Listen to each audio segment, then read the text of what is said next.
आज आपको उस व्यक्ति से मिलवाने जा रहा है जिनके हाथों भ्रष्टाचार की इस इमारत को गिराने वाले विस्फोट का बटन दबेगा। ऑल द कॉलम्स एंड जितने कॉलम्स हैं, जितनी बीम्स हैं, उन सब में होल्स किए गए हैं और उन सभी होल्स में as per the guidelines and instructions of jet demolition officials हम लोगों ने उनमें होल्स को चार्ज किया है, उनमें बारूद को भरा है और ऑलमोस्ट उस सभी होल्स में शॉक ट्यूब्स लगी हैं जिनके साथ डिले डेटोनेटर अवेलेबल है एंड डिले डेटोनेटर्स 200 mS से लेके 7000 mS तक है। जब ब्लास्ट होगा हमें लगेगा कि ब्लास्ट एक बार हो रहा है, लेकिन that will be on the delays of 200 millisecond से लेकर 7000 मिलीसेकंड तक। हम आपको लगातार इस ट्विन टावर को गिराने की तैयारियों को लेकर हर अपडेट दे रहे हैं, लेकिन क्या आप जानते हैं कि इन दोनों टावर के बीच में जो काले सफेद कपड़े लगाए गए हैं, इनका राज क्या है?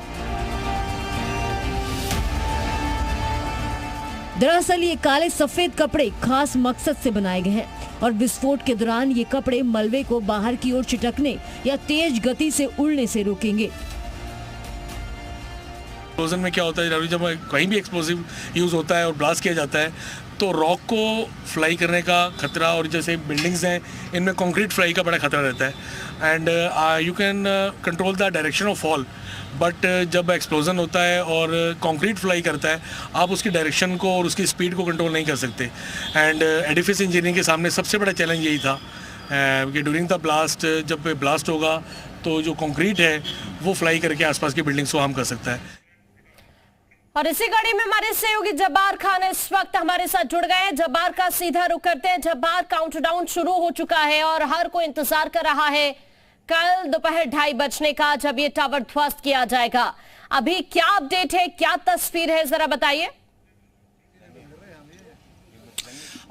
देखिए, जिस तरीके से पूरी तैयारियां की गई और उन तैयारियों के मद्देनज़र सबसे ज़्यादा ज़रूरी और सबसे अहम तैयारी ये थी कि इस जो ट्विन टावर के बगल में जो इमारतें हैं, ख़ासतौर पर एमरल्ड कोर्ट के जो ये टावर्स बने हुए हैं, करीब 1100 जो फ्लैट्स हैं, इन फ्लैट्स से लोगों को, उनके घरों को, उनके फ्लैट्स को खाली करना, साथ ही साथ में एक एफिडेविट भी लिया जा रहा है। उन तमाम लोगों को एक एफिडेविट सबमिट करना होगा सिक्योरिटी गार्ड के पास में, या फिर जो सिस्टम बनाया गया है कि उन्होंने अपने गैस की लाइन बंद कर दी है, बिजली डिस्कनेक्ट कर दिया है, तमाम ऐसी चीज़ों को उन्होंने डिस्कनेक्ट कर दिया है और साथ ही साथ में उनके सारी वो चीज़ें जो पेट्स हैं, जो डॉग्स हैं, जो दूसरे ऐसे जानवर हैं, उनको भी उन्होंने निकाल लिया है वहाँ से। गाड़ियाँ यहाँ से इनकी खाली हो चुकी हैं। दूसरी ऐसी तमाम चीज़ें हैं जिसको खाली करने के साथ साथ में उन्हें एक अंडरटेकिंग साइन करना है। लेकिन जो चिंताएँ इन लोगों की हैं, चिंताएँ इस बात को लेकर के हैं कि हमें 4 बजे के बाद में वापस इन टावर्स में शिफ्ट करने की बात तो कही गई है, लेकिन क्या ये संभव हो पाएगा? क्या जो डस्टिंग होगी, डस्टिंग इतनी आसानी के साथ में साफ कर दी जाएगी कि फिर ये लोग यहाँ पर आ जाएंगे? क्योंकि कई बार ऐसा देखने को मिला है। केरला में एक इमारत को, एक गगनचुंबी इमारत को ध्वस्त किया गया और उसके बाद में काफी दिनों तक वहां पर धूल उड़ती रही। और ऐसे में यहाँ कुछ लोग जिनसे हम बात करके समझने की कोशिश करते हैं।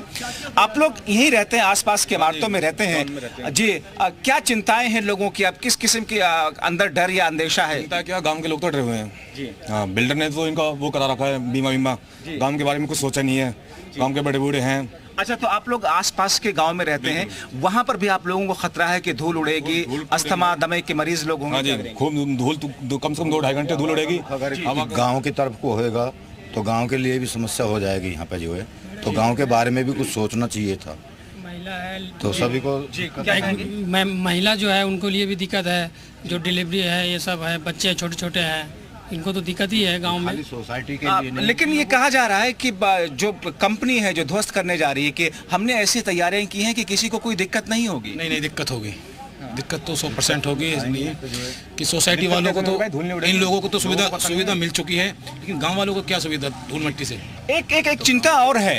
एक बात यह है कि इस ट्विन टावर के अगल बगल में जो लोग रह रहे हैं उनको तो शिफ्ट किया जा रहा है, वो लोग फिर वापस आ जाएंगे, उनका जो नुकसान होगा उस नुकसान की भरपाई कर दी जाएगी। लेकिन आसपास में, इस ट्विन टावर के आसपास में जो ग्रामीण इलाके हैं, जो गाँव में लोग रह रहे हैं, जो महिलाएं वहाँ पर हैं, जो प्रेग्नेंट महिलाएं हैं, जो बुजुर्ग लोग हैं, जो अस्थमा के मरीज हैं, जो दमा के मरीज हैं, हैं उन लोगों को दिक्कतें काफ़ी होंगी, क्योंकि भले ही एडिफिस कम इंजीनियरिंग ये कहे बार बार कि हमने तमाम तरह की तैयारियां बहुत बेहतर तरीके से कर ली है, किसी को कोई दिक्कत ना आएगा, मगर ये बात तो सत्य है कि इन तैयारियों के बावजूद धूल उड़ेगी। इन तैयारियों के बावजूद ध्वस्तीकरण के बाद में जिसमें से छोटे छोटे कण हैं वो दूर दूर तक रहेंगे और करीब करीब 3 से 4 किलोमीटर के एरिया में ये पूरा धूल फैलेगा। ऐसे में काफी दिनों तक उसका असर रहेगा। तो फिर उन महिलाओं के लिए जो बीमार हैं, जो प्रेग्नेंट हैं, वो बुजुर्ग लोग, जो दमा अस्थमा के मरीज हैं, वो लोग खासतौर पर जो किसी बीमारी से ग्रस्त है उनके लिए ज्यादा मुश्किलें हो जाएंगी। फिर उन लोगों के लिए किसी तरह का कोई इंतजाम नहीं किया गया है। लेकिन अब देखें, आपको एक बार तस्वीरें में यहाँ की दिखा दूं और फिर मैं आप लोगों से आकर के बात करता हूं। अपने कैमरा पर्सन से चाहूंगा कि एक बार इस इलाके में आ जाए जहां पर ये पूरी तैयारी चल रही है। ये पूरा जो इलाका है ये ट्विन टावर के सामने का, हालांकि इक्का दुक्का लोग यहां पर आ जा रहे हैं, ऐसे लोग हैं, ऐसे सैलानी हैं जो इस ट्विन टावर के साथ में आकर के अपनी फोटो खिंचवाने की कोशिश कर रहे हैं, क्योंकि उनको ऐसा लगता है कि फिर बाद में ये मौका नहीं मिलेगा और ये ऐतिहासिक क्षण कल जब इस भ्रष्टाचार का ध्वस्तीकरण किया जाएगा उसके बाद भी शायद ये यहाँ पर आकर के कुछ ऐसा फोटो या कोई ऐसी चीज लेने का मौका ना मिले। देखिए